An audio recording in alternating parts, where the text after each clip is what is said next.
A philosophy professor once stood up before his class with a large empty mayonnaise jar.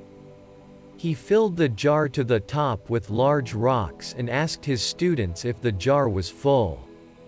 His students all agreed the jar was full.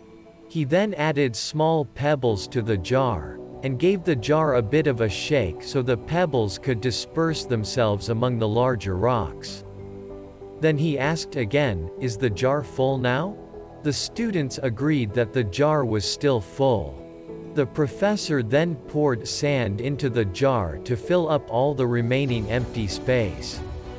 The students then agreed again that the jar was full. The metaphor.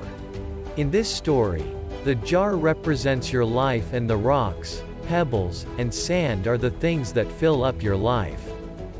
The rocks represent the most important projects and things you have going on, such as spending time with your family and maintaining proper health.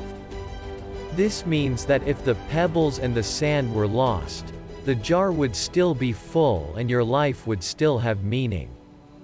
The pebbles represent the things in your life that matter, but that you could live without. The pebbles are certainly things that give your life meaning, such as your job, house, hobbies, and friendships, but they are not critical for you to have a meaningful life. These things often come and go, and are not permanent or essential to your overall well-being. Finally, the sand represents the remaining filler things in your life, and material possessions. This could be small things such as watching television, browsing through your favorite social media site, or running errands.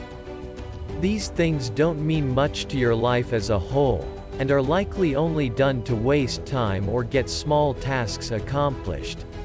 The metaphor here is that if you start with putting sand into the jar, you will not have room for rocks or pebbles. This holds true with the things you let into your life. If you spend all of your time on the small and insignificant things, you will run out of room for the things that are actually important.